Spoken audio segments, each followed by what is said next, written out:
വീരവണക്കം വാ, തോളോട് തോൾ ചേർന്ന് പോരാടണം, അതിർത്തികൾ തകർത്തണം. വാ എസ് കെ, ഓടി ഓടി വാ എസ് കെ, ഓടി ഓടി വായോ.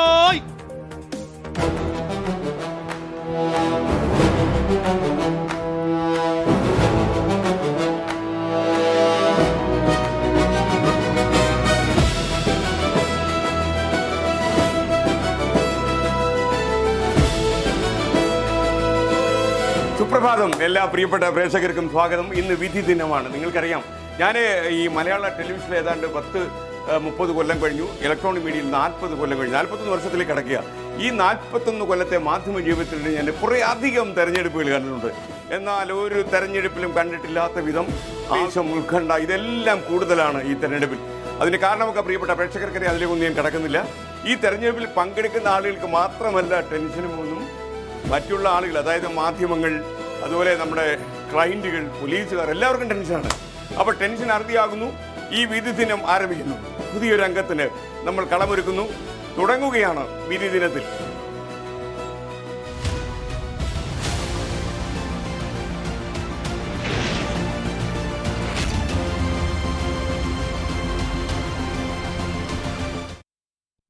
ഹായ് ഹാഷ്മി, അസിത. ഹായ്.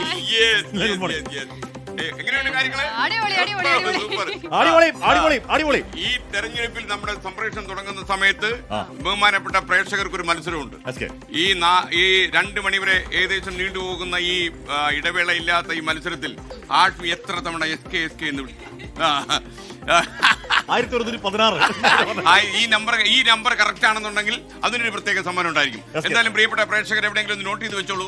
എത്ര സമയം ഈ 5-6 മണിക്കൂറിനുള്ളിൽ ആഷ്മി എസ് കെ എന്ന് വിളിക്കും.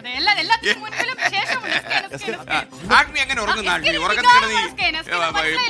എന്റെ പേരായിട്ട് കുഴപ്പമില്ല, പെമ്പിള്ളാരുടെ പേരായിരുന്നു വീട്ടിൽ പ്രശ്നം ഉണ്ടായി. ഹൃദയത്തിന് ഭാഗമല്ല എനിക്ക് മനസ്സിലായി. ആഷ്മി എപ്പോ സ്നേഹിക്കുമെന്നോ എപ്പോ സ്നേഹിക്കാതിരിക്കുമെന്നോ എനിക്ക് നന്നായിട്ട് മനസ്സിലായിട്ടുണ്ട് അല്ലേ? ഓക്കെ, എങ്ങനെയുണ്ട് എക്സ്പീരിയൻസ്? മാത്രമല്ല ആഷ്മി പറഞ്ഞത് വളരെ കൃത്യമാണ്. ലോകത്തിന്റെ പല ഭാഗങ്ങളിൽ നിന്ന് മൊബൈൽ ഫോണിൽ ആൾക്കാർ വിളിച്ചു തുടങ്ങി, ഞങ്ങൾ കാണാൻ കാത്തിരിക്കുന്നു, നിങ്ങൾ വരൂ എന്നൊക്കെ പറഞ്ഞു. മാത്രമല്ല നമ്മുടെ ഈ കലർപ്പില്ലാത്ത, മായമില്ലാത്ത ഒരു തെരഞ്ഞെടുപ്പ് സംപ്രേഷണമായിരിക്കുന്നത്. ഒരാളോട് അകലമോ ഒരാളോട് കൂറോ ഇല്ലാതെ നിഷ്പക്ഷമായ വഴിയിലൂടെ നേരെ വാ അടുക്കളയിലൂടെ പോകുന്നുള്ള പരിപാടി ഉണ്ടാകത്തില്ല. നേരെ പോ എന്നുള്ളത് മാത്രമേ ഉണ്ടാകൂ. പ്രിയപ്പെട്ടവരെ, ഏറ്റവും അവസാനത്തെ ഫലം ആദ്യം അറിയാൻ പ്രിയപ്പെട്ട പ്രേക്ഷകർ നമുക്കൊപ്പം തന്നെ തുടരുക.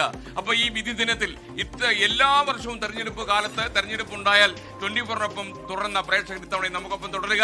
നിങ്ങൾക്ക് എന്തെങ്കിലും പ്രശ്നം ഉണ്ടെങ്കിൽ കമന്റ് ബോക്സ് നിശ്ചിതമായ വാക്കുകളിൽ അറിയിച്ചോളൂ. അനുസരിച്ച് നമ്മൾ വഴിമാറ്റും അല്ലേ? അങ്ങനെ ഒരാൾ നമുക്ക് വളരെ പോസിറ്റീവ് ഒരു കമന്റ് പറയുന്നുണ്ട്. എടാ കോമാളികളെ, ഹരിയാന പോലെ മണ്ടത്തരമാക്കരുത് എന്ന് പറയുന്നുണ്ട്.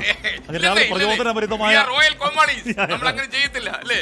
നമ്മൾ അങ്ങനെ മാത്രമല്ല, അന്ന് നമ്മളൊരു ലഡു വിതരണം ചെയ്യും. നമ്മൾ മാത്രമല്ല, അടപടലം പറ്റിപ്പോയി, ആട്ടാപാടലം വീഴാൻ പോകുന്നത് ആഷ്മി പറഞ്ഞു. നമ്മൾ ആടപാടലം വീണു. അപ്പൊ ഇനിയിപ്പോ എന്തായാലും ഇപ്പൊ ലഡു നമ്മൾ കൊണ്ടുവരുന്നില്ല. മാത്രമല്ല, ആ ലഡു ഡിസ്പോസ് ചെയ്തു ഇന്നലെ തന്നെ.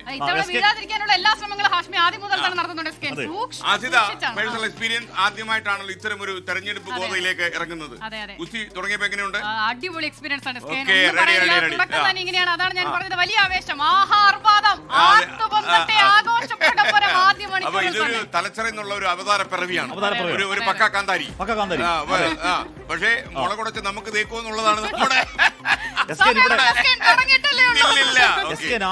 ആകെ എരിപൊരി സഞ്ചാരമാണ്, ആകെ പരവേശമാണ്, പരദാഹമാണ്. രാത്രി കിടന്ന് ഉറക്കം വന്നിട്ടില്ല, എന്തൊക്കെയോ സ്വപ്നങ്ങൾ കാണുന്നത്. മുഖ്യമന്ത്രി വീട്ടിൽ വന്ന് സ്വപ്നം കണ്ടോ? നമ്മുടെ നാട്ടിൽ ഒരു കടയുണ്ട്, ഗോപിച്ചേട്ടൻ മരിച്ചുപോയി, പന്തളത്ത് ക്ഷേത്രത്തിനോട് ചേർന്ന്.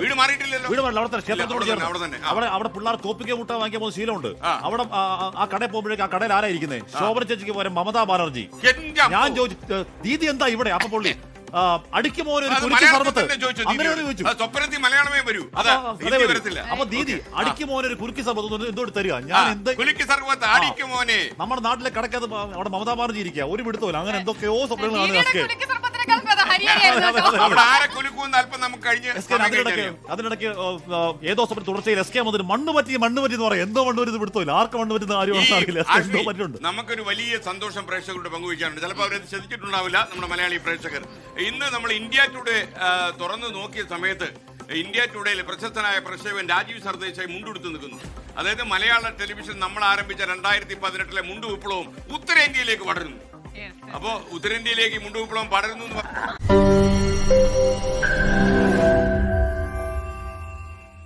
ലോകത്തെവിടെയായാലും ഏത് സമയത്തും 24 വാർത്തകളും ഓഗ്മെന്റഡ് റിയാലിറ്റി പാക്കേജുകളും എക്സ്പ്ലെയിനറുകളും വിശദമായി കാണാൻ ഞങ്ങളുടെ യൂട്യൂബ് ചാനൽ നിങ്ങൾക്ക് സബ്സ്ക്രൈബ് ചെയ്യാം.